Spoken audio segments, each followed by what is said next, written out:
Receberemos agora o workshop Web of Science em JCR e EndNote Web. Para essa atividade, convidamos Débora Dias, consultora e especialista em treinamento e suporte da empresa Clarivate Analytics.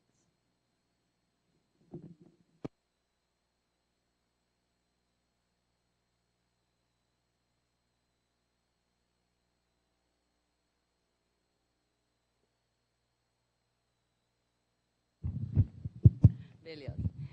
Oi, gente, boa tarde. Tudo bom? Bem, como foi falado, meu nome é Débora Dias, eu sou da Clarivate Analytics, que é uma das fornecedoras de recursos de bases de dados dentro do portal da CAPES. Vocês estão entrando agora na pós-graduação, mas todos esses recursos que estão disponíveis dentro do portal da CAPES, eles não são disponibilizados para a instituição, para o pessoal da pós-graduação. Na verdade, é disponibilizado para todo mundo da instituição.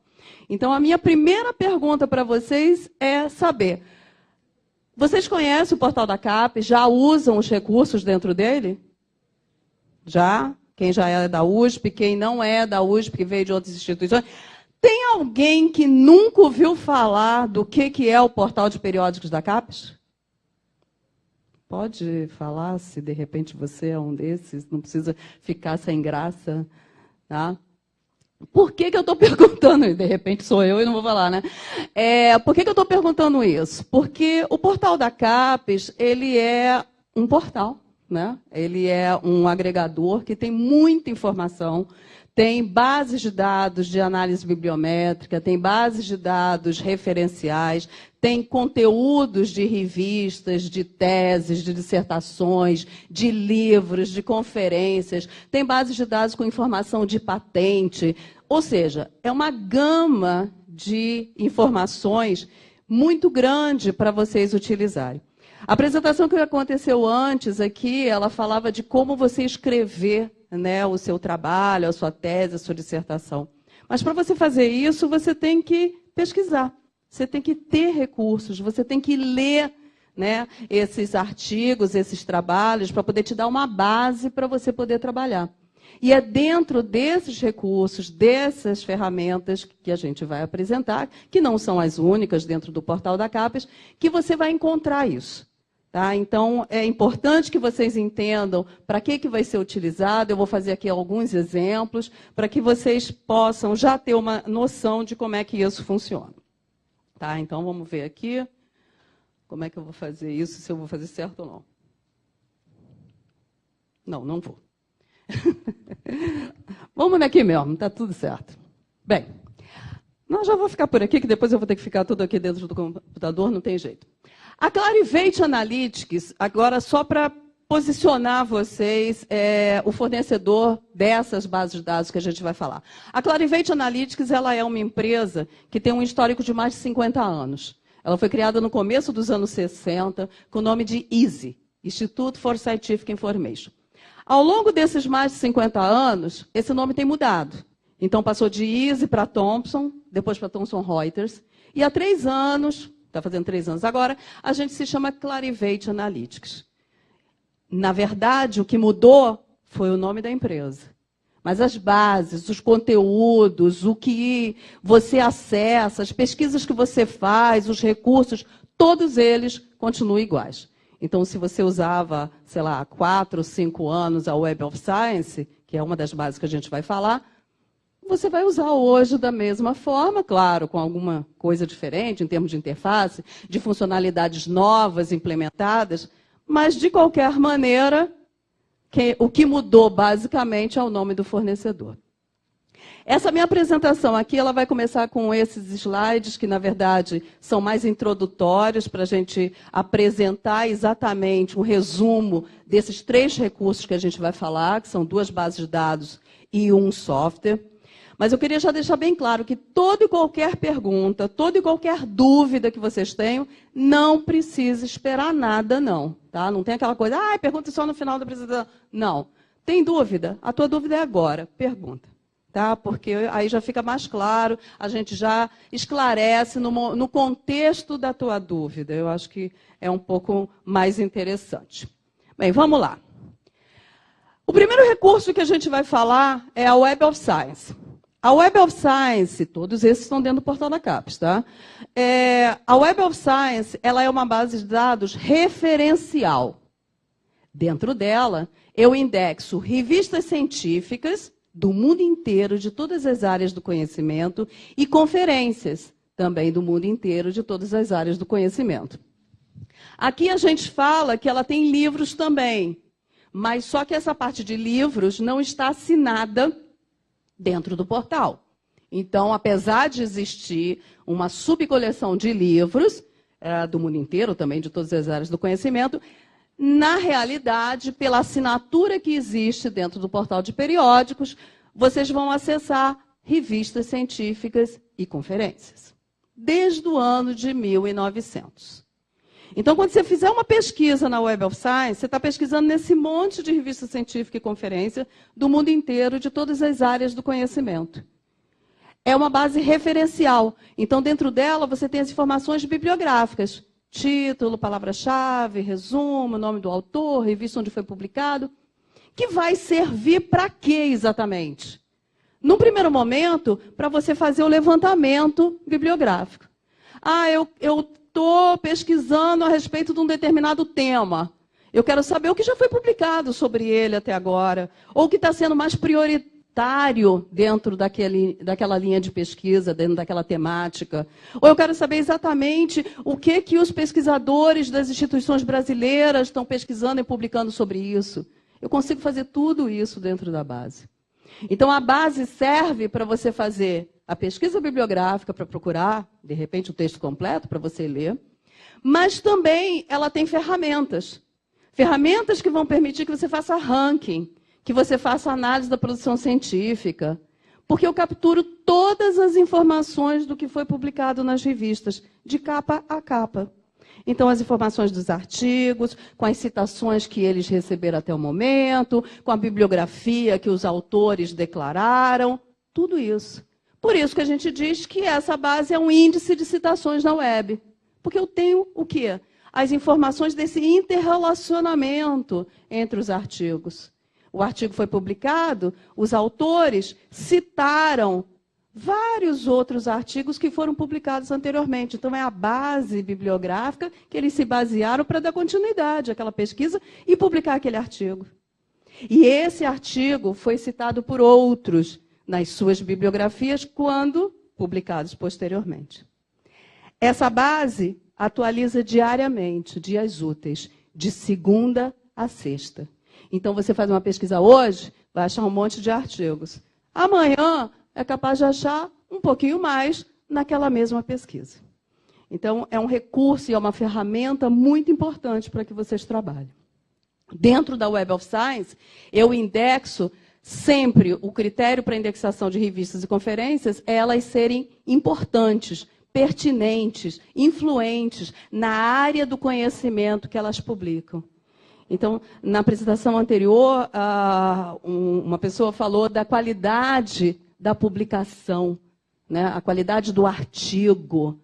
Aqui eu vou indexar e eu vou apresentar nessa pesquisa exatamente as revistas que são referência, que são importantes, que são influentes na área do conhecimento. Então, você já não vai precisar se preocupar, porque na prática você já está olhando para esse universo de qualidade.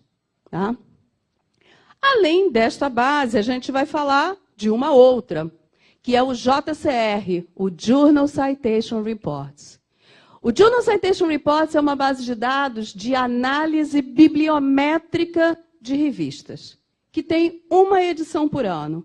Essa edição anual sai no meio do ano seguinte ao ano que ele traz. Então, a edição do JCR sai em junho e é referente ao ano anterior. Então, nós estamos em março de 2019. Qual a última edição do JCR que eu tenho? A referente a 2017, que saiu em junho de 2018. Em junho de 2019, vai sair a edição referente a 2018. E dentro do JCR, eu indexo as revistas científicas mais importantes do mundo, publicadas naquele ano, por área do conhecimento. essa análise de importância. E com que intuito? Com o intuito de calcular índices de avaliação para essas revistas. E é no JCR que eu calculo o fator de impacto. Talvez você já tenha ouvido falar de fator de impacto, né? Porque é um dos critérios, é um dos parâmetros que são utilizados para fazer análise das revistas, para fazer ranqueamento. É, inclusive, utilizado pela CAPES como um dos parâmetros para análise do Qualis das revistas. Então, fator de impacto, normalmente, a pessoa até já ouviu falar, né? Só que o fator de impacto é calculado aqui nessa base. É daqui que ele sai. E é muito importante que você entenda isso, porque o JCR ele vai te indexar as revistas científicas mais importantes do mundo, publicadas naquele ano, naquela área do conhecimento. Então, é legal para você saber quais são as revistas científicas mais importantes da minha área. Para que eu preste atenção para o que elas estão publicando. Para que eu utilize o que elas publicaram como artigo, como fonte de informação, de citação, para o que eu estou escrevendo na minha bibliografia, né? Posso utilizar. Ou até porque eu estou escrevendo um artigo. E eu quero publicar um artigo. E, obviamente, que se eu conseguir publicar, ser aceito, né? Conseguir publicar esse meu artigo numa revista de maior impacto, de maior visibilidade, claro que eu estou trazendo essa visibilidade, esse impacto para o meu artigo, porque me aceitaram. Então, posso até ser desconhecido, mas consegui ser aceito naquela revista, publiquei meu artigo, já tem um nível de visibilidade interessante. Então, são objetivos vários que você pode utilizar na pesquisa que você faça em cima do JCR e que, na prática, você vai fazer tudo isso a partir justamente da análise do fator de impacto. Então, logo de cara, a primeira coisa que eu quero falar é que só tem fator de impacto aquelas revistas que foram consideradas mais importantes do mundo naquela área, naquele ano. Porque o JCR só indexa as mais importantes. Então, tem revista que não está lá. E se não está lá, não tem fator de impacto. Tá? Isso é muito importante que a gente compreenda, porque às vezes a pessoa... eu procurei o fator de impacto da revista X, não achei. Por quê? Porque ela não está lá. Porque ela não foi considerada mais importante naquela área, naquele ano. E isso é real, é uma situação que acontece. Tá? Então, é importante que a gente entenda até como é que analisa esses dados que a gente tem aqui no JCR. E, por último, eu vou falar um pouquinho de um software, eu pretendo fazer pelo menos um exemplo aqui, do EndNote Online. O EndNote Online é um software que vocês têm direito a utilizar por serem usuários da Web of Science. O software do EndNote Online ele é um software de gerenciamento bibliográfico que, para você usar, você tem que criar um login. Esse login é um endereço de e-mail e uma senha. Qualquer endereço de e-mail seu que você crie como cadastro, tá beleza. Hotmail, da USP, Yahoo, qualquer negócio. Criou o seu login, você vai ter uma conta nesse site do EndNote Online. Quando você cria essa conta, ela está vazia. E qual o objetivo disso? Você criar uma base de dados sua, personalizada, na web de referências bibliográficas. Criei a conta, então, tem uma conta minha lá no site, está vazia. Aí eu faço as pesquisas nas bases, na Web of Science e outras bases, acho as referências que me interessam, referências bibliográficas de artigos, e guardo. Vou guardando nessa minha conta do EndNote Online. Então, eu crio uma base de dados minha, personalizada, na web de referências bibliográficas. Primeiro objetivo do software. Segundo objetivo do software é fazer a formatação automática da bibliografia. Na palestra anterior estava sendo falado como é difícil você escrever, né, o seu trabalho, a sua tese, o seu artigo, a sua dissertação. Mas vamos combinar também que fazer a formatação de citação e bibliografia é um horror. Dá muito trabalho. Você tem que seguir aquela regra bonitinha de como é que vai botar a citação, como é que vai botar a bibliografia. E esse software vai fazer isso automaticamente. Ele tem um plugin que você instala no Microsoft Word e que aí ele vai permitir pegar essa referência que você guardou antes, né, previamente na sua conta do EndNote, e ele volta para dentro do Word, formatando a citação e a bibliografia automaticamente. E ele faz isso em mais de 1000 estilos bibliográficos. Então, tem a BNT, tem I3E, tem Vancouver, tem Chicago, mais de 1000 estilos bibliográficos. Em relação ao EndNote, eu vou mostrar um exemplo no final, porque na sexta-feira vai acontecer na biblioteca um treinamento, um workshop a respeito do EndNote. Então, eu vou mostrar para vocês um exemplo, mas para vocês entenderem na prática como é que a coisa funciona. Mas, de qualquer forma, vocês se inscrevam nessa apresentação, nesse evento que vai ter nessa próxima sexta-feira, vai ter, parece que de manhã e de tarde, que é específico para mostrar, né, fazer algumas coisas mais práticas com o EndNote. Legal? Tranquilo? Então, vamos lá. Então, agora eu vou ter que ficar meio aqui, porque eu vou fazer tudo direto no site aqui, para que a gente veja como é que se trabalha. Aqui. Vamos abrir. Alguma pergunta até agora? Está tudo tranquilo? Então, vamos lá. Bem, eu vou começar pela tela aqui do site da biblioteca, da Escola de Engenharia, aqui, www.biblioteca.esc.usp.br, aqui dentro da biblioteca, porque é aqui que eu vou começar a acessar tanto o portal da CAPES quanto essas bases que eu falei. Sempre para você utilizar isso, você tem que estar dentro de um computador, dentro da rede da USP, ou nos acessos remotos, que você entra pelo seu número USP, né? Aquele endereço de e-mail, que quem não tem vai criar, como foi explicado aqui anteriormente. Aí você vem aqui para fontes de pesquisa, nessa opção, vai entrar em Portal CAPES. Quando você entra em Portal CAPES, você observa que ele vem aqui com a tela do portal da CAPES e que está dizendo que você está dentro da USP. Quando ele diz aqui acesso por Universidade de São Paulo, é a comprovação de que você está dentro de um acesso autorizado. O que significa que você vai acessar as bases todas que a USP tem autorização da CAPES para utilizar. Então, isso é importante que apareça aqui para você e vai aparecer, desde que você esteja no computador dentro da rede da USP ou nesse acesso remoto, né, pelo número USP. Entrando aqui, você vem em busca base, nós vamos começar pela Web of Science, tá? E aí você vai colocar o nome da base. Quando você começa a digitar Web of Science, ele já aparece a base como uma opção para você entrar. Clicou aqui, dá um enviar, ele aparece o nome da base, que quando você clica em cima, eu já estou com ele aberto aqui, ele vai abrir para você a tela da Web of Science, a tela da base onde você vai trabalhar. Essa base, como eu falei, ela é aquela referencial que indexa revistas científicas e conferências, as revistas científicas desde o ano de 1900, do mundo inteiro, de todas as áreas do conhecimento, e que atualiza de segunda a sexta.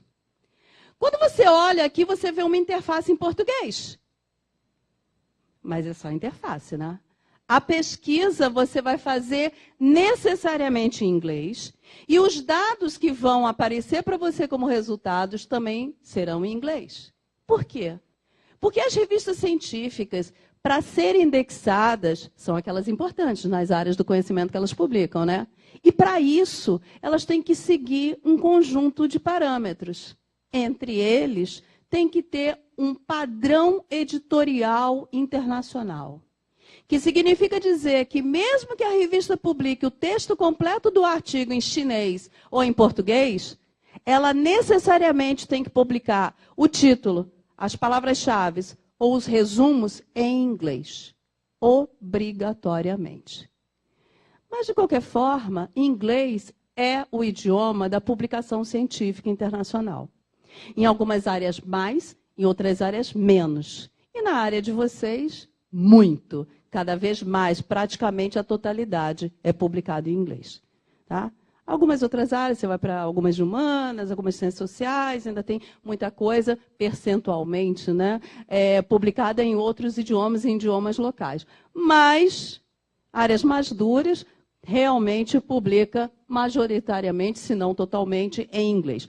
Por uma questão de visibilidade. Né? Quem que vai ler se você publica em outro idioma? Né? Não facilita, né, a leitura daquele texto. Então, aqui você tem revistas do mundo inteiro, brasileiras, chinesas, francesas, coreanas, americanas, argentinas, mas tudo aqui vai aparecer em inglês. E você tem os campos aqui que você pode pesquisar.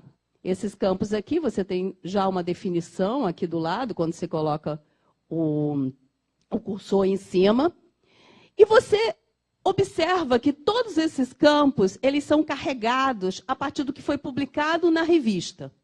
Então, não se inventa nada. Se pega a informação do que foi publicado naquele artigo, naquela revista, e captura e coloca sob a forma de campos aqui dentro da base. Então, vamos dar uma geral aqui nos campos para a gente ver que tipo de pesquisa pode fazer. E depois eu vou querer um exemplo de vocês para fazer uma pesquisa para poder mostrar.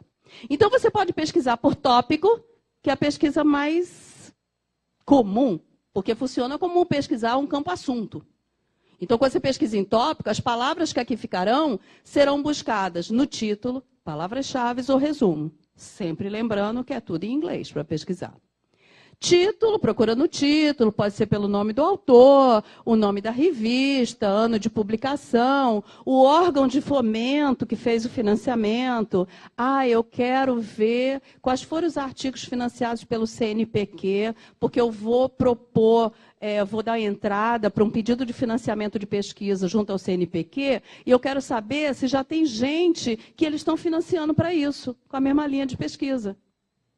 Muito dificilmente vão financiar outra pesquisa igual, né? Então, pode verificar aqui pela agência financiadora. Organização consolidada, que são as instituições de associação, de afiliação do autor. Você pode pesquisar por todos os campos, por conferência.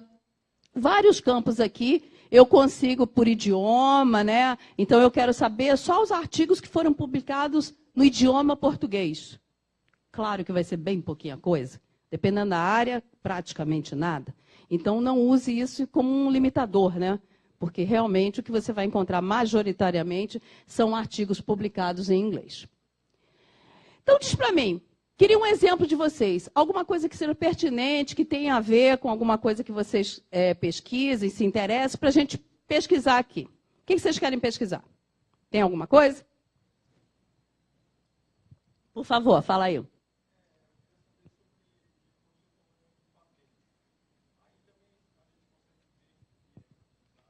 Não, as patentes, na verdade, não são objeto da coleção principal da Web of Science, que ela é uma base referencial. Mas se você quiser fazer patente, você vem nessa setinha aqui e você entra nesta outra base, Derwent Innovation Index. Que, inclusive, se você escolher, eu vou escolher ela aqui agora, olha a cara dela. Igualzinha à Web of Science. Ó, Derwent Innovation Index. A interface é a mesma. Então, o tipo de pesquisa que você faz, ainda que seja em outra base, né, a Derwent Innovation Index, que é de patentes, invenções que tem alguma patente que a proteja em algum lugar do mundo desde 1963, mas a interface é bem semelhante à Web of Science. Então, se você sabe usar uma, usar a outra vai ser do mesmo jeito. Obviamente que o conteúdo da base é o universo diferente, mas a maneira de navegar, você vai pesquisar em inglês, ela é atualizada uma vez por semana, tem uma atualização um pouquinho diferente, mas, de qualquer maneira, a forma de trabalhar é muito semelhante. Então, você, por exemplo, eu quero saber se tem alguma invenção sobre não sei o quê, que tem alguma patente no mundo que a proteja. Você vem no campo tópico. E você pesquisa aqui, dá um pesquisar. Tranquilo. Tá? Então, pelo fato da interface ser comum a várias bases, você pode trabalhar em uma ou em outra e já vai estar familiarizado na maneira de navegação das funcionalidades dentro da base. Infelizmente, hoje a gente não está incluindo a Derwent, mas, de qualquer maneira, a maneira de navegar, de trabalhar com ela, vai ser muito semelhante com a da Web of Science. Tá? Beleza, então vamos lá. O que vocês querem pesquisar? Tem algum assunto, alguma coisa? Me ajuda. Então, como é que é? Waste. Water. Uhum. Ah, desculpa aí. Aquelas que não entendem nada do negócio. Water. Treatment. Beleza. Maravilha. O wastewater treatment, na verdade, é um assunto. Então, se é um assunto, eu vou pesquisar em tópico, onde eu vou procurar essas palavras no título, nas palavras-chave ou nos resumos. Beleza. Agora, olha isso daí, são duas palavras.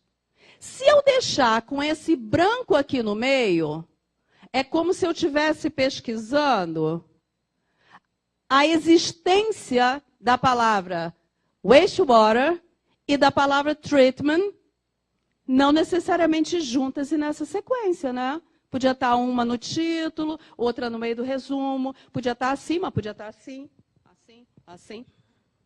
Não necessariamente como uma expressão.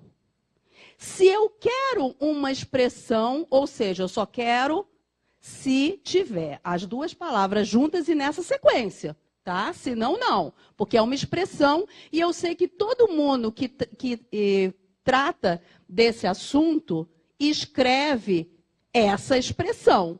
Então, eu coloco entre aspas. Entre aspas, então, é um subconjunto do sem aspas. Porque só vale se as duas palavras forem juntas e nessa sequência que eu vou recuperar os artigos. Beleza? Sempre usem isso se você tiver certeza, pelo menos relativa, de que quem escreve sobre isso usa essa expressão. Tá? Se não tiver muita certeza, deixa sem aspas, porque aí é a presença das duas palavras. Legal? Outra coisa que, desculpa se não tiver nada a ver. Vamos supor que tem gente que escreve wastewater treatment, mas tem gente que escreve treat, ou treating, com ing no final, sei lá se pode. Ou seja, variações no sufixo. Se isso for o caso, substitui essas letras do treatment, do man, e coloca asterisco. Asterisco é um caractere coringa que pode ser substituído por nada ou um monte de letras. Então, ele vai procurar wastewater treat, treating, treatment, e sei lá mais o que vem depois. É muito legal quando você não tem muita certeza, ou, normalmente, existem variações de palavras. Você pode usar o asterisco como esse caractere coringa no sufixo ou no prefixo. Tanto faz. Tá? E aí, com isso, você abre as variações da pesquisa que você está fazendo ao mesmo tempo que você faz. Né? Então, ele já abre muito mais. Ok? Então, vou deixar desse jeito. Nem sei se pode, mas vamos fazer desse jeito. Achei só 48.434 artigos hoje. Faço amanhã? Pode ser que esse número aumente. Eles estão aqui por ordem de data. Data de publicação.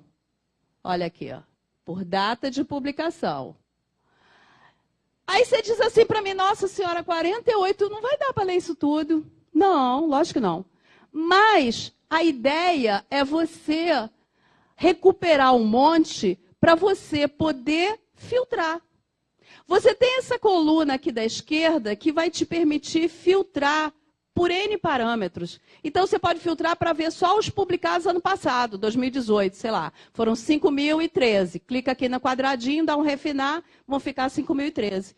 Ou você só quer aqueles que são da área de recursos hídricos. Tá? Então, você coloca aqui, são 12.198 e dá um refinar.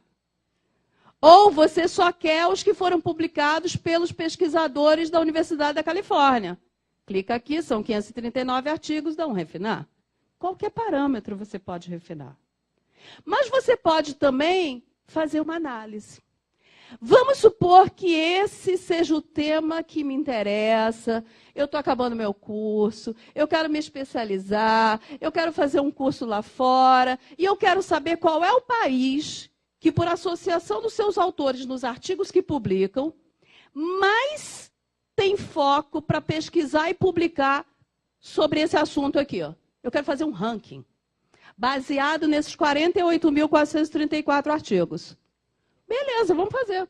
Eu venho aqui em analisar resultados, e aqui eu vou ter um ranking, que aqui eu filtro, eu tenho aqui um gráfico e tem uma listinha aqui embaixo. Ele me traz essa análise inicial do ranking por área do conhecimento.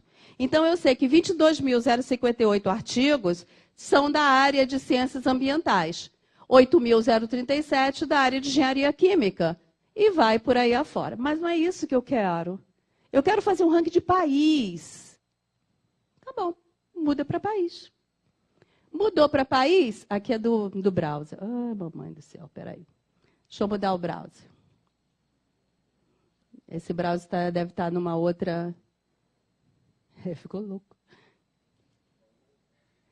Mas ele vai dar um voltar, mas ele vai acabar ficando assim. Peraí, só um instantinho, eu vou fazer uma digressão aqui rapidinho. Porque deve ser a versão... Tem algumas versões do Chrome que quando ele chega ali, ele não vai muito bem. Então, na verdade, o Explorer sim, mas o Chrome também, depende da versão. É só uma situação de você ter uma versão que ele tem uma... Deve ser uma versão um pouco mais anterior, e aí, com isso, ele acaba não carregando aquela tela. Por isso que eu estou trocando aqui. Então, estou só fazendo a mesma coisa, tá? Water waste. Não, eu botei errado, né? É wastewater, né? A pessoa inverteu a palavra. Water. Fechou aqui, abriu lá. Tá, beleza.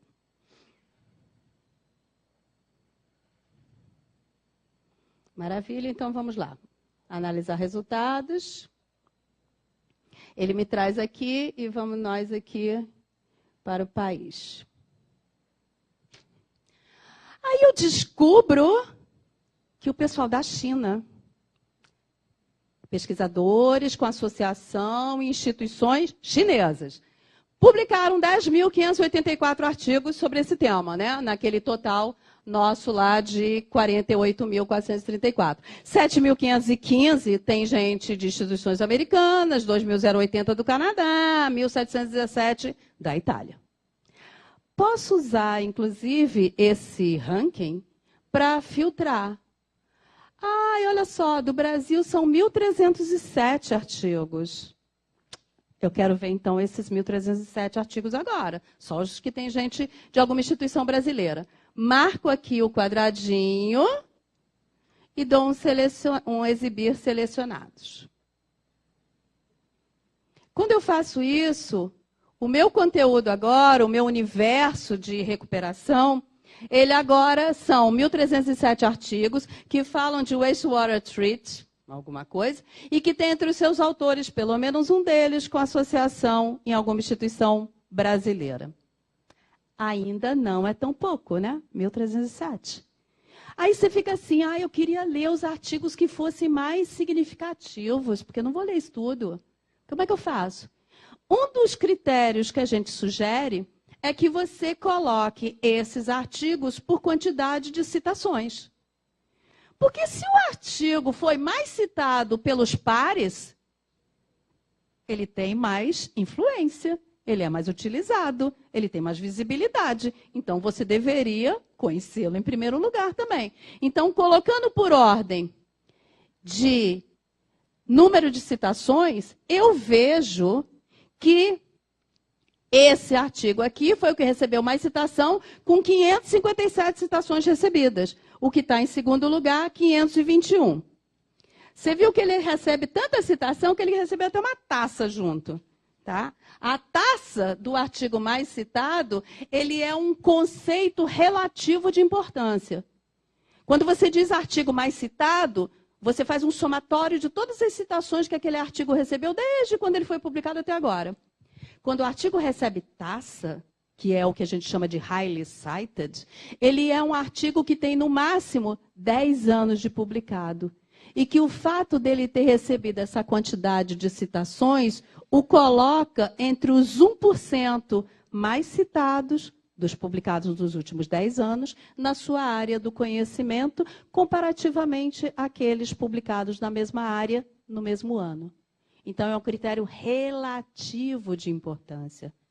Artigos que têm, no máximo, 10 anos de publicado e que, comparado com os outros da área dele, publicado no mesmo período, ele tem tanta citação que está entre os 1% mais citados. Tá? Então, você pode ter um muito citado que não tem a taça, né? Como esse daqui, por exemplo, 521, mas você pode ter também as duas coisas. Né? Ele tem uma quantidade muito grande, um somatório muito grande de citações, mas ele ser também relativamente mais importante. Assumindo-se isso, eu agora vou querer saber o seguinte, bem, de repente eu quero ver esse texto completo. É isso que me interessa agora. Então você clica no título do artigo, e no título do artigo você vai ter aqui as informações bibliográficas, ó, o título, o nome dos autores, a revista onde foi publicado, o resumo, tudo, né, detalhadinho do que se trata, palavra-chave. Ó, esse daqui, o pesquisador brasileiro, é lá da Federal do Rio Grande do Norte. Beleza. Eu quero o texto completo. Como é que eu faço?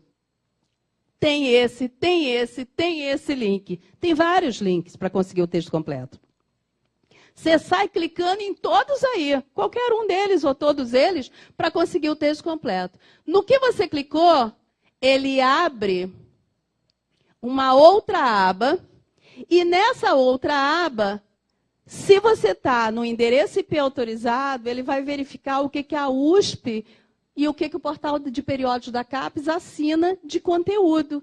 E se tiver assinado, ó que lindo, dá o download do PDF, acabou. Você vai ler esse artigo, guarda no teu computador, acabou. Já está baixado. Ah, mas então é certeza que todo e qualquer artigo eu vou clicar nesses links e vou conseguir? Não necessariamente. Vai conseguir uma grande quantidade, sim, porque tem muita coisa assinada, mas a certeza não é total e absoluta. Tá? Então, se isso acontecer, de você clicar nos links e não conseguir, cliquei em todos e não conseguir, você tente na biblioteca, conseguir através do Comute. Todo mundo conhece o Comute, né? Que é o sistema de comutação entre as bibliotecas das instituições, onde a biblioteca daqui pode perguntar para as outras, né, se tem esse texto completo que possa fornecer. Ou também, uma outra opção é você escrever para o autor, né? Muitas vezes, como aqui, tem o endereço de e-mail dele. Manda um e-mail, faz uns elogios, de repente, ele manda o texto completo para você, né? Você também não vai dizer, me manda, né? Você vai dizer que você não vive sem o artigo dele, que, não vou sobreviver sem isso. Então, não, eu não era nada antes de descobrir isso. Então, aí ele te manda, claro, né? Mas o cara também, né? Acho que você não foi muito bom na argumentação dos confetes, né, para ele, né? Assim, é que aí talvez fosse porque o cara estava meio mal de tempo, essas coisas, né? Mas pelo menos te mandou, né? Tá meio atrasadinho, né? Meio atrasadinho, mas te mandou. Mas assim, tenha isso como uma opção tipo final, né? Para que você evite ter que pagar em dólar, né? Não vai ser barato. Então, sempre tente essas opções. O que mais que você pode fazer aqui, ó? Você pode mandar imprimir essas informações bibliográficas, você pode mandar para e-mail, você pode mandar para o EndNote. Ah, eu queria guardar essa referência bibliográfica lá na minha conta do EndNote. Manda por aqui. Você pode salvar essas informações num arquivo, tipo BibTeX, HTML, um CSV. Você tem aqui o título do artigo, o nome dos autores, e deste ladinho aqui direito, você tem informações super importantes, que são as citações e a bibliografia. Esse artigo, ele foi citado até o momento 557 vezes. 557 artigos foram publicados depois dele, e na bibliografia desses 557 artigos, citaram esse trabalho aqui. Está sendo usado para caramba. Estão dando continuidade à pesquisa, né? Então, você vê esses artigos aqui. É o depois, né? Mas você tem o antes, que é a bibliografia desse artigo, que são trabalhos que autores publicaram antes e que esses autores aqui usaram como base da pesquisa deles. 229. Clicou aqui, vai ver também. Então, na verdade, você tem um interrelacionamento entre os artigos. O antes, que é a bibliografia, e o depois, que são as citações recebidas. E isso é o interrelacionamento dos trabalhos de pesquisa. Quem se baseou em quem para poder dar continuidade naquela linha temática de pesquisa. E aí você consegue ver a evolução. Como é que está evoluindo aquela pesquisa. Aí você tem aqui as outras informações bibliográficas, tipo palavra-chave, os autores de onde são, tudo, as áreas do conhecimento. Aí pensa comigo, essa base ela é atualizada de segunda a sexta. Então hoje eu encontrei esse artigo que, ok, me interessou. Mas amanhã a base atualiza. E vai que entre um artigo que seja super importante para mim também. Mas só que eu não quero ficar nessa de ficar todo dia vindo aqui fazer a minha pesquisa. Pelo amor de Deus, né? Então, vamos automatizar o processo. E você pode. Toda e qualquer pesquisa que você faz na Web of Science, você pode transformar num alerta. Para isso, você tem que criar um login. Ó. Você vem aqui em registro e você cria um login. O seu login nada mais é do que um endereço de e-mail e uma senha. Qualquer endereço de e-mail, não precisa ser o da USP. Qualquer endereço de e-mail vale. E você vai criar esse cadastro. Quando você cria esse cadastro, você vai poder criar os seus alertas, que é o que a gente vai fazer agora. E esse login que você criou já será a sua conta daquele software do EndNote Online. Criou uma vez, já serve para as duas coisas. Para criar os alertas da Web of Science e para ser a sua conta, que inicialmente vai estar vazia, né, do EndNote Online. Como eu já tenho o meu login, eu vou dar um entrar e não um registro, né? E até para deixar bem claro que esse login, ele pode ser qualquer endereço de e-mail, o meu é do Terra. Então, não tem problema nenhum. Pode usar qual que você quiser, não tem problema de nada. Tá? Então, eu aqui estou entrando com o meu login por causa de quê? Porque, na verdade, eu quero fazer a criação do alerta em cima desse critério de busca que eu fiz. Então, como é que eu faço agora que eu estou logada? Olha o meu nome aqui. Ó. Eu venho no histórico de pesquisa para poder ver as pesquisas que eu fiz durante a sessão de hoje. E aí eu vou agora ver de criar, transformar essa pesquisa que eu fiz num alerta. Então, eu quero pegar todo e qualquer artigo novo que entrar na Web of Science que fale desse assunto. Não precisa ser de gente do Brasil, não. Então, eu vou dar um excluir nesse pessoal do Brasil aqui, ó. Não me interessa. E, obviamente, naquele errado que eu fiz aqui, excluir, botando as palavras ao contrário. Ficou aqui a pesquisa. Então, eu vou agora transformar essa pesquisa num alerta. Esse alerta, ele fica ativo 5 meses. Monitorando a atualização diária da base. Se chegou algum artigo novo que é de acordo com esse critério de busca, ele vai mandar para o seu e-mail as informações bibliográficas dos artigos novos que estão de acordo com o critério de busca.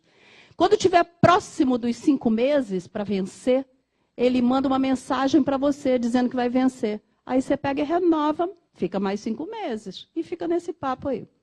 Como é que eu faço? Estou logada, venho aqui, salvar histórico, criar alerta. Vou dar um nome para ele, né? Então, tratamento...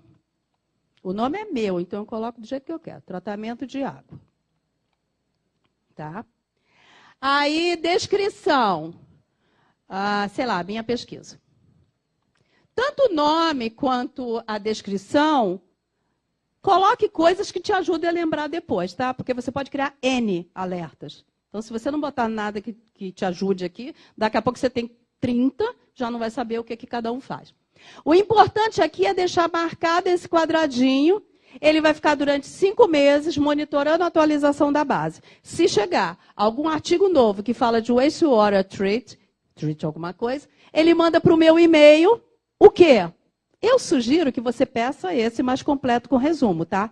Ele manda as informações de autor, título, revista, resumo, num e-mail com as informações dos artigos novos que entraram na base. Relaxa, que ele vai mandar isso para você, tá? Então, e você aqui vai dizer com que frequência. Se você quer todo dia, se você quer toda semana, se você quer todo mês. Digamos que eu quero todo mês. Quando você der um salvar, para onde que ele vai? Ele vai para cá, ó, pesquisas e alertas salvos. Eu não estou salvando mais e você vai entender por quê. Porque olha quantos que eu tenho. Se eu clicar aqui no meu pesquisas e alertas salvos, olha que absurdo. Cada um desses está monitorando uma coisa diferente. Então, não estou salvando mais, porque não aguento mais e-mail. Tá? Agora, o que acontece com isso? Quando você salva, deixa eu achar um aqui que tem um monte de inspirado. Quando você salva, ele fica aqui, ó, ligado. Isso, inclusive, serve para aquela base de patentes também, do mesmo jeitinho. Ele fica aqui ligado. Então, esse daqui vai vencer proximamente, dia 25 de março. Normalmente, alguns dias antes de 25 de março, ele vai me mandar uma mensagem dizendo, ó, esse alerta vai vencer. Aí você vem aqui dar um renovar. Mas eu recebi o e-mail e esqueci. O que acontece? No dia 25 de março, ele passa de ligado para expirado. Então, na data limite, ele expira, mas não desaparece. Ele só fica desativadinho aí. Então, em qualquer momento, você pode pegar esses expirados e dar um renovar. Ele fica ativo por mais 5 meses, você fica nessa história aí até quando você não quiser mais. Lembre-se sempre que isso daqui funciona como se fosse uma biblioteca, né? Daquelas pesquisas que você quer que sejam feitas automaticamente dentro da base, mandando as informações para o seu e-mail. Fim. Relaxa, vai estar guardado. Mesmo que você esquecer de renovar na data limite, ele não desaparece, ele fica aqui. E a qualquer momento você pode renovar algum que tenha ficado expirado. Legal? Tranquilo? Então, assim, em linhas gerais, eu diria que para você começar a usar o Web of Science, essas seriam, digamos, as funções iniciais de utilização. Existem outras funcionalidades, existem outras ferramentas que você consegue trabalhar também dentro da base, mas, de qualquer forma, nesse primeiro momento, até para apresentar como é que seria esse fluxo de trabalho aqui e a utilização dessas funções, a gente mostra esse conjunto. Então, antes da gente ir para o JCR, está claro isso, gente? Tranquilo? Conseguiu ser visto? Beleza. Então, agora, eu vou falar de uma outra base, que é aquela segunda que eu disse, que é o JCR. O JCR, ele é uma base que está dentro do portal da CAPES também. Então, da mesma forma, você pode entrar no portal da CAPES, né, através lá da tela inicial que a gente tinha visto da biblioteca, e fazer aquele caminho igualzinho. Busca base, aí você coloca JCR, tá? Dá um enviar, aí ele acha o JCR, você clica em cima dele. Pode fazer assim? Pode. Só que, deixa eu voltar para cá que já está no meio do caminho. Só que você não precisa fazer isso. Se você já está nessa tela daqui, ó, já está no meio do caminho. E olha que tem link aqui em cima para o Journal Citation Reports, que é o JCR. Então, tanto faz. Você pode começar lá do portal da CAPES em busca base, mas você pode muito bem, se está no meio do caminho, entrar pelo link, né, aqui da Web of Science, dentro do JCR, e você vai ter esta tela aqui inicial do JCR. Tudo bem?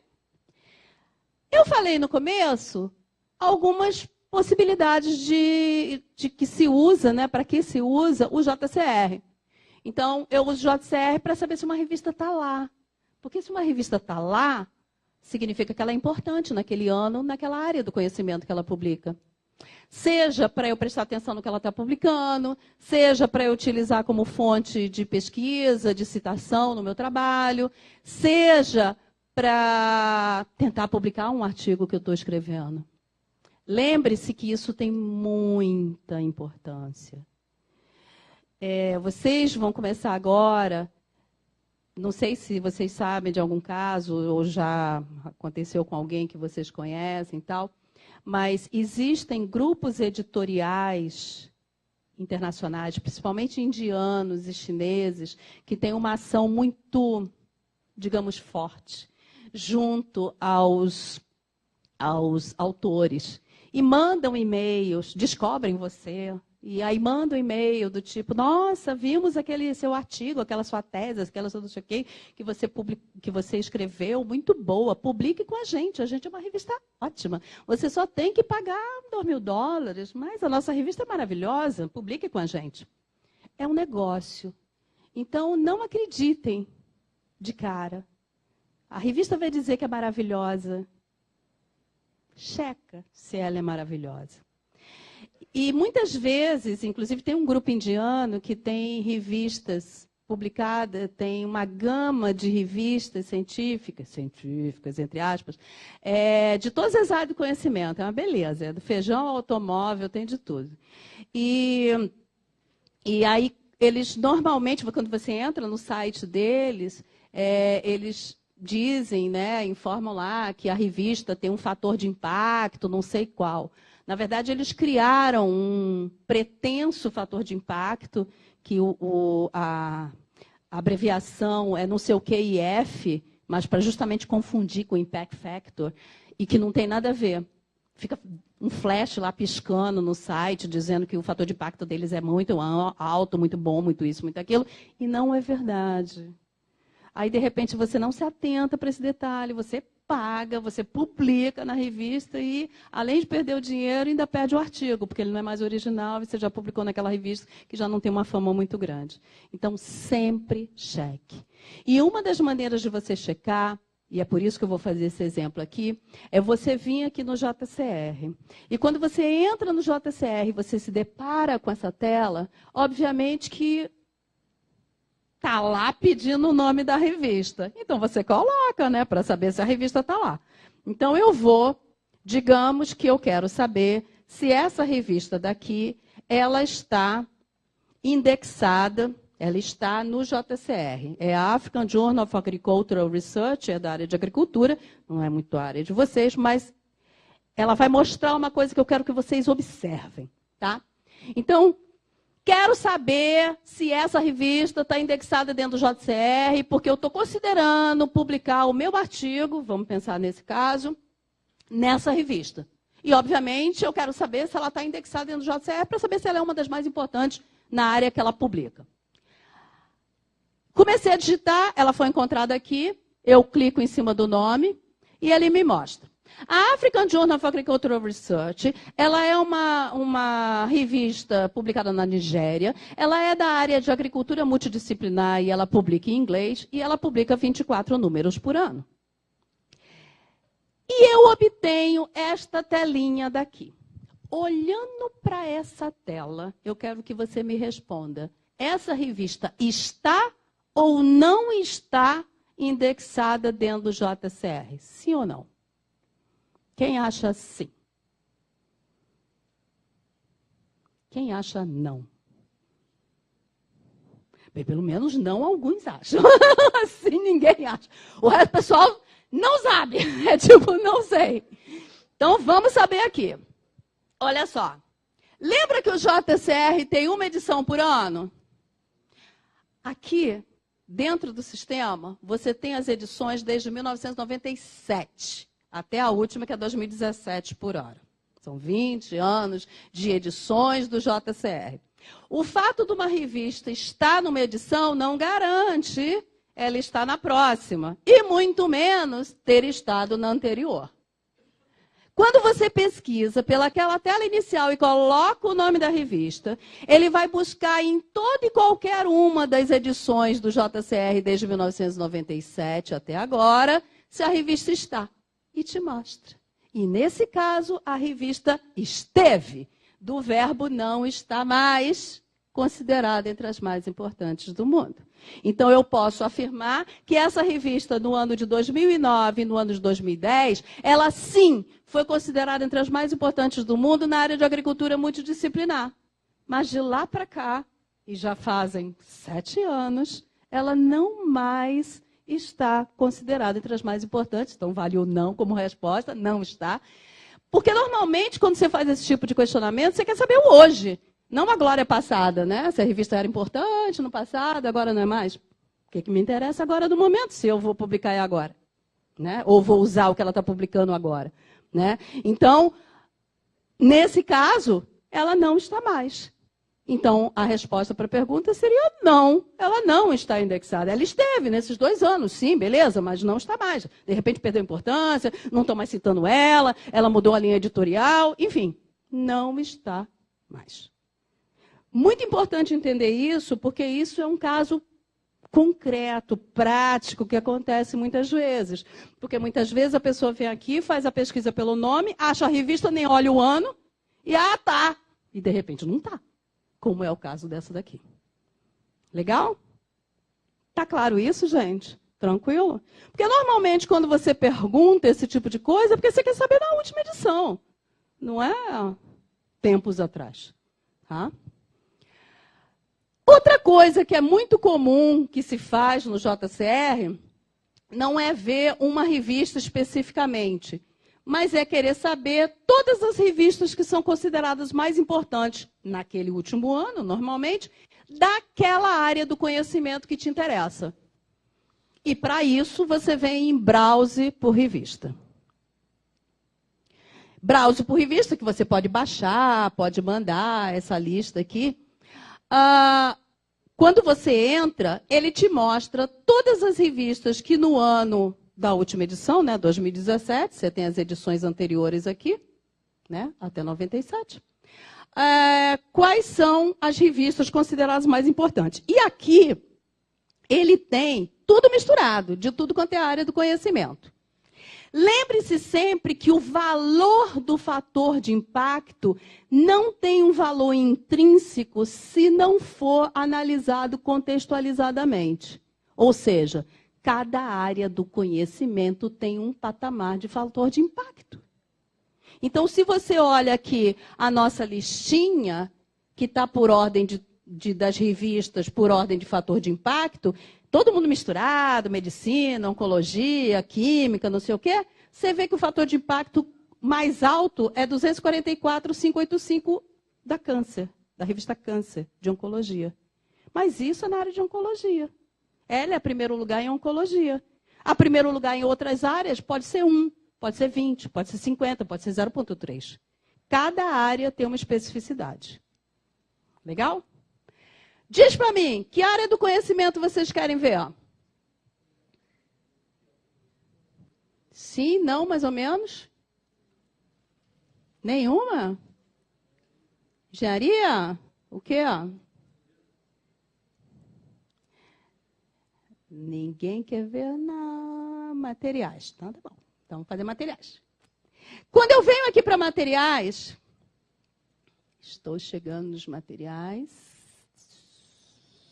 Materiais. Os materiais aqui, ele tem uma subdivisão. Pode ser ciências materiais para textos, para papel e madeira, pode ser multidisciplinar, pode ser composites, pode ser coats and filmes, pode ser caracterização e teste, pode ser cerâmica, pode ser biomaterial. Qual que você prefere? Biocerâmica. Não, cerâmica.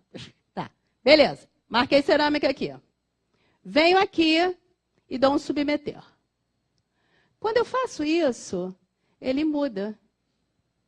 E ele vai me mostrar as revistas que foram consideradas mais importantes no mundo na área de ciências materiais e cerâmica no ano de 2017. Está por ordem de fator de impacto. Olha qual é o maior fator de impacto dessa área nesse ano. 3,794. Não importa se em oncologia é 244. Não importa se em astronomia é 50. O que importa é que em ciências materiais, cerâmica, é 3,794. Ou seja, ele é primeiro lugar equivalente aos outros primeiros lugares das outras áreas, independentemente do valor. Por favor.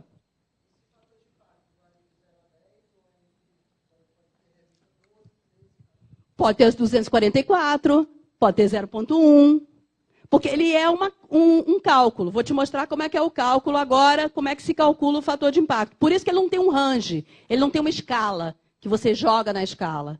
Ele é a relação entre citações recebidas e o que a revista publicou. Olha o cálculo do fator de impacto. Quando você clica aqui no fator de impacto, esse caso aqui da Journal of the European Ceramic Society, que está com 3,794, olha como é que eu calculo o fator de impacto. Eu pego as citações que a revista recebeu no ano referência, que é 2017, ao que ela publicou nos 2 anos anteriores. E divido pela quantidade de artigos e reviews que ela publicou nesses 2 anos anteriores. Então, é uma relação em cima da realidade de citações recebidas e artigos e reviews publicados. Por isso, não tem uma escala. Por isso que, de princípio, não tem um limite. Tá?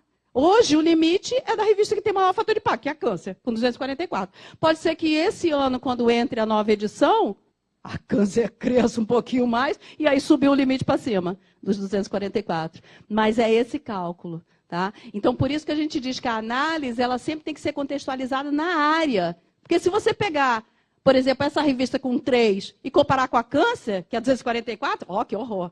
Mas não tem nada a ver, porque uma é uma área, outra é outra área. E as áreas, elas têm características diferentes, porque podem publicar mais, podem receber citação mais rápida, pode ter uma obsolescência muito rápida, deixar de receber citação, pode ser uma área de ponta, que é aquela que eu publico hoje, amanhã já me citaram, porque o negócio vai muito rápido, como é a oncologia, por exemplo. Tá? Então, cada área tem uma característica. Por isso que você tem que analisar o fator de impacto à luz dessas especificidades. Aí você diz assim para mim, ah, legal. Será que tem alguma revista brasileira no meio dessas mais importantes na área de ciências de materiais e cerâmica em 2017? Será? Vamos filtrar para ver. Eu venho aqui e venho em país e coloco Brasil. Brasil com Z, tá? Continuamos tudo no inglês. Brasil. E vou dar um submeter. E vamos ver se tem alguma. Não, não tem. Então, eu estou dizendo para você que dentro das revistas consideradas mais importantes na área de ciências materiais e cerâmicas no ano de 2017, não tem nenhuma do Brasil. Ah, então agora eu quero fazer ao contrário. Eu quero saber todas as revistas, independentemente da área que elas publicam, que são brasileiras e que foram consideradas mais importantes no ano de 2017. Porque eu quero ver essas revistas quais são. Beleza. Então, vamos aqui tirar da área de ciências. Vou dar um limpar direto, que fica mais fácil. Dá um clear. Aí vai voltar todo mundo, inclusive a Câncer. E agora eu venho aqui, vou botar as de ciências, e eu quero ver as revistas brasileiras que foram consideradas mais importantes no mundo, independentemente da área, no ano de 2017. E aqui elas estão. A Journal of Materials Research and Technology, o Memórias do Instituto... Aqui está todo mundo misturado, né? Tudo quanto é área, né? Memórias do Instituto Oswaldo Cruz, o Natureza e Conservação, Psiquiatria, Doença Infecto-Contagiosa, Microbiologia, Terapia, e vai por aí afora. Tá? Então, você consegue analisar também à luz dos filtros, né? Eu quero saber quais são as revistas, porque tudo bem, não tem nenhuma revista da área de materiais cerâmica, mas tem essa daqui, que é de materiais. Que área que ela está? Como é que eu vou saber? Ó? Clica no título dela. E aí, ele vai te dizer de que área do conhecimento essa revista está classificada. Deixa eu fechar e abrir de novo. Entrou aquela mensagem, ele ficou meio assim. Enquanto ele está pensativo aí. Alguma pergunta, gente? Tranquilo? Tá. Deixa eu ver aqui dele mostrar. Só porque eu quero, ficou lento agora.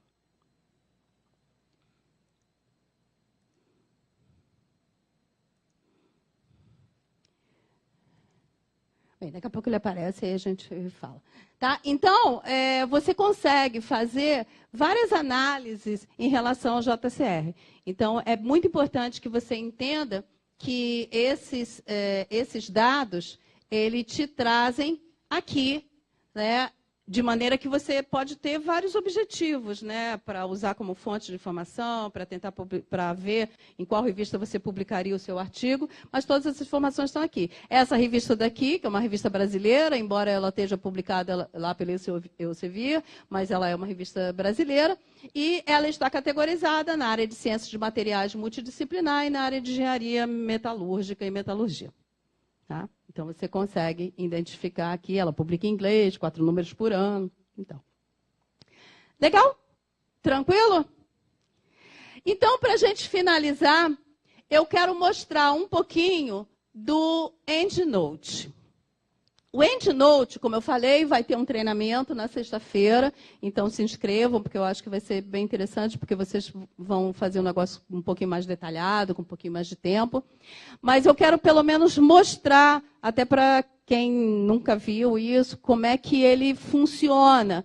Porque o grande objetivo do EndNote, para você ter uma conta do EndNote, você criou aqui na Web of Science um login, endereço de e-mail e senha. Quando você criou esse login, endereço de e-mail e senha, se você vier aqui, nesse link do EndNote, você já vai entrar na sua conta do EndNote. Tá? Eu até estou com ela aqui aberta, deixa eu até ver se eu já pego ela aberta aqui. Você já tem a criação da sua conta do EndNote. Então, o fato de criar o login dentro da Web of Science para criar os alertas já faz com que a sua conta do EndNote seja criada. A minha conta já tem um monte de referências dentro dela. E, na verdade, como é que eu faço para mandar essas referências? Eu mando essas referências a partir do momento que eu posso fazer uma pesquisa, no caso aqui mandando pelo Web of Science, digamos que eu quero mandar essa e essa. Eu venho aqui, marco e digo que quero mandar para o EndNote Online. Eu vou carregar essas referências para dentro da minha conta do EndNote Online. E aí, elas ficarão aqui disponibilizadas dentro da minha conta. Qual o objetivo dessas referências estarem aqui? Depois, eu utilizar essas referências dentro do meu Word. E, para isso, você tem que fazer a instalação. Vamos abrir aqui o nosso Word. Você vai fazer a instalação de uma barra de ferramentas. Tá? Que no próprio site, na sua conta do EndNote, você tem esse link para instalar esse plugin. Quando você instala esse plugin, o objetivo dele é fazer essa comunicação entre o seu Word e as referências que previamente você guardou na sua conta do EndNote. E quando você estiver no seu Word escrevendo o seu trabalho, você, clicando nas funcionalidades dessa barra, ele vai lá na sua conta, tem que estar conectado à internet, portanto, né? Pega uma referência que você escolha e formata a citação e a bibliografia, que é o exemplo que eu vou fazer agora. Então, digamos que você vai começar a escrever o seu trabalho. Claro que o texto não será essa coisa ridícula de vou começar a escrever. Você vai escrever o seu texto, né? Aí, você vai parar o cursor no momento que você quer incluir a citação. E essa citação é já uma referência que você guardou lá na sua conta do EndNote. Aí você vem aqui na barra de ferramentas do EndNote e você procura, aqui no Inserir Citações, você procura essa referência a partir de um nome. Então, de uma palavra que exista dentro da referência. Pode ser uma palavra que está no título, pode ser o nome do autor, pode ser uma palavra qualquer, desde que esteja no âmbito da referência. Tá? Então, quando você faz essa pesquisa, né, que ele está pesquisando aqui, ele está daqui do Word indo lá na sua conta do EndNote e capturando. Deixa eu cancelar esse e fazer o outro, que é o mais rápido. Não sei porque ele não gosta muito de procurar por essa palavra. Vou fazer pela outra, normalmente mais rápido. Ele vai lá nas minhas referências, que eu já guardei na minha conta do EndNote, procurando todas aquelas que tem aquela palavra no meio, seja no título, seja o nome do autor, seja nas palavras-chave, seja no resumo, seja em algum lugar. E aí, ele encontrando essas referências, eu vou poder utilizar essas referências para colocar naquele ponto do texto que eu parei. Onde ele vai colocar a citação e vai colocar embaixo a bibliografia. Então, digamos, é esse. Olha que aqui ele muda, né? É esse. É esse que eu quero. Então, vou dar um insert. Ele vai incluir a citação e a bibliografia. E ele incluiu no padrão de estilo bibliográfico a BNT. Ah, mas eu não queria BNT, eu queria Vancouver, que é numérico. Pronto, virou Vancouver. Se você continuar a escrever, vai incluir outra citação? Rola a mesma situação. De novo, vai na barra de ferramentas, de repente dá outra palavra, se for o caso. Aí você escolhe outra referência, sei lá, vai ser esse daqui. Aí eu dou um insert, ele incluiu a segunda. Ah, quero mudar de novo o estilo bibliográfico, eu quero que seja APA, sei lá. Pronto, virou APA. E assim a coisa vai acontecendo. Então, o EndNote Online, ele é muito prático, porque ele vai facilitar demais a sua vida. Porque o escrever o texto dá um trabalho, mas o formatar também dá muito trabalho. Até porque é um trabalho mais chatinho, né? Porque você vai ter que fazer dentro daquela norma que lhe foi colocada, que você tem que formatar a citação e a bibliografia. E com isso daqui ele está fazendo junto, né? E dinamicamente. Então, se eu voltar de novo para um determinado, vamos botar Lancet, que é o sobrescrito numérico, pronto, já mudou outra vez. E ele muda no âmbito do arquivo do Word, todinho. Esse arquivo de Word meu está pequenininho, mas se tivesse 300 páginas, ele faria nas 300 páginas essa reorganização todinha. Tá? Mudando de alfabético para numérico, enfim, o que fosse. Tá? Então, sugiro fortemente que na sexta-feira vocês participem desse workshop, porque aí já vai ser um negócio mais detalhadinho, porque vai ter mais tempo. Por favor.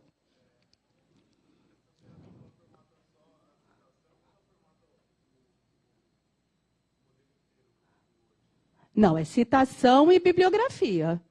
E bibliografia. O Word é texto, aí quem manda é você. Quem manda é você. O que ela faz é a formatação da citação e da bibliografia, fazendo a formatação de acordo com o estilo bibliográfico que você venha escolher aqui e criando esse parzinho, né, da citação com a bibliografia embaixo. Aqui, por exemplo, como o meu texto está curtinho, a bibliografia está aqui. Mas a partir do momento que eu vá escrever no texto, a bibliografia está descendo embaixo. Então, se o meu texto tem 40 páginas, a minha bibliografia está lá no final da 40 ou no começo da 41, né, porque está na sequência. É porque a ideia é justamente estar fazendo passo a passo enquanto você está construindo o seu arquivo. Tá? Mas é só em relação à citação e à bibliografia. Por favor.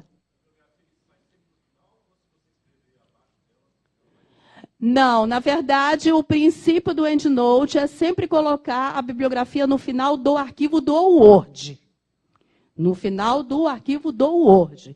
Então, se você, por algum motivo, quer botar por exemplo, em que situação você quereria colocar um texto depois da bibliografia?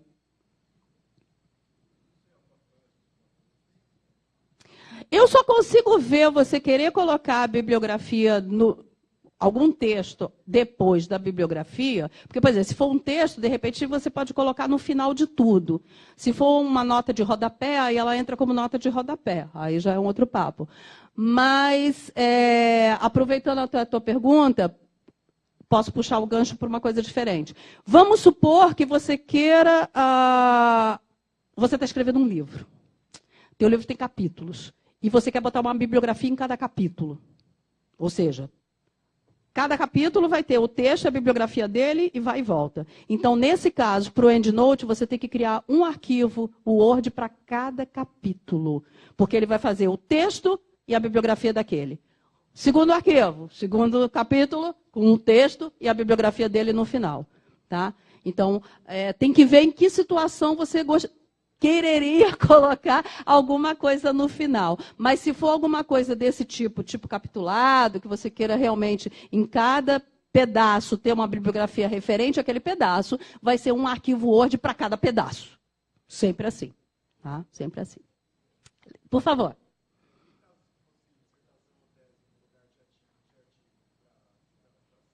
Tanto faz. Tanto faz. Aí o princípio é o mesmo, A gente fala artigo, mas na verdade vale qualquer coisa. O princípio do EndNote, ele é sempre utilizar de acordo com o estilo bibliográfico que você escolher aqui, ele tem mais de 1000 opções, aqui a minha lista está pequena porque ela está customizada, mas você vai escolher o estilo bibliográfico e ele vai formatar a citação e a bibliografia de acordo com o estilo que você escolheu. Mas independentemente, pode ser um livro que você esteja escrevendo, não importa o que é. Importa que ele vai fazer sempre dentro desse contexto. Tá? Sugiro fortemente que participe na sexta-feira, que vai ser bem bom. Por favor.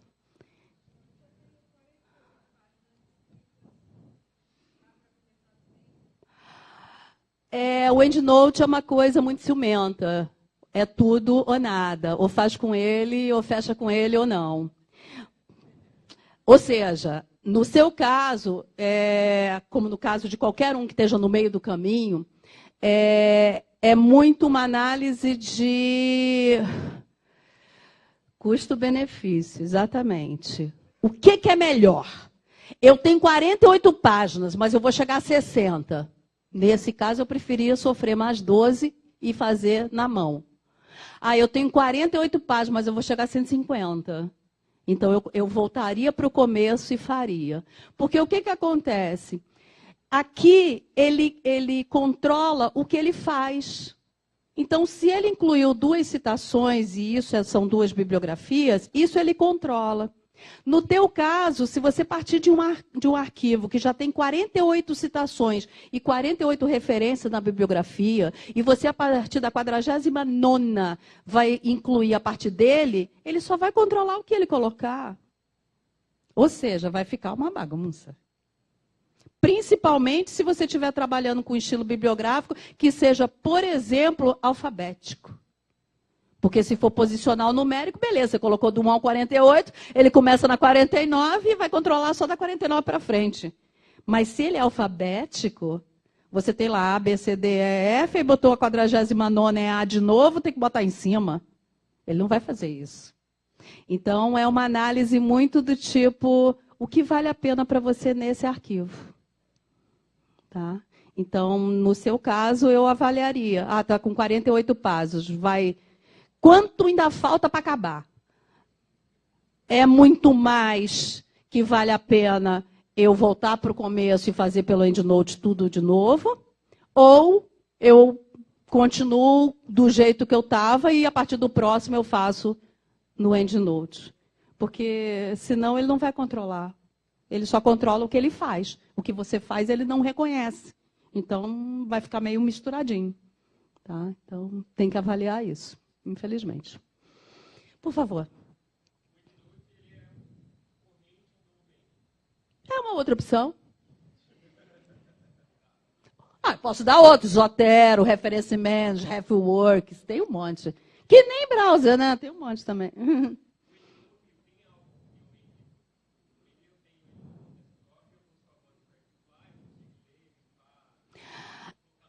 É que, a exemplo do Mendeley, o EndNote tem 2 versões.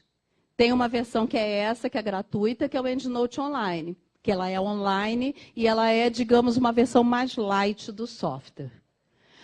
Mas você tem também no EndNote, a exemplo do que o Mendeley tem, você tem uma versão desktop, que você adquire, compra. E essa versão ela tem mais funcionalidades. E além dessas mais funcionalidades, tipo ler PDF, procura texto completo, ela é local. Você instala no seu computador e ela não precisa da internet, ela está localmente instalada no seu computador. O EndNote Desktop. Mas esse que a gente está falando, que é esse gratuito para todos os usuários da Web of Science dentro do portal de periódicos, é o EndNote Online. Tá? Que, assim, eu diria que supre uma necessidade mais básica, mas que você está começando e tal, mas se você tem um nível de necessidade um pouco mais sofisticado, do tipo, mas eu tenho um monte de PDF no meu computador. Como é que eu faço para botar todas as referências desse monte de PDF que tem no meu computador dentro da minha conta do EndNote? Com o EndNote Online, você tem que procurar um a um. Com o EndNote Desktop, ele lê o PDF e, de repente, acha a referência bibliográfica daquele PDF, daquele artigo, e já aloca dentro do EndNote. Então, tem que ver as necessidades específicas que existem. Mas, a exemplo do próprio Mendeley, ele trabalha também com essas duas versões, uma mais simples e outra mais sofisticada, que tem mais funcionalidades. Tá? Mais alguma coisa, por favor? Eita, vou estourar minha hora.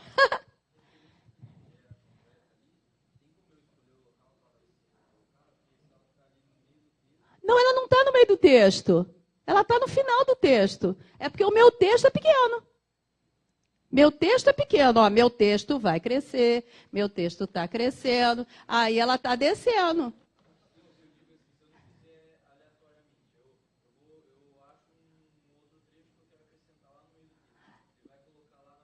Sim, sempre. As referências ele sempre colocará no final do arquivo.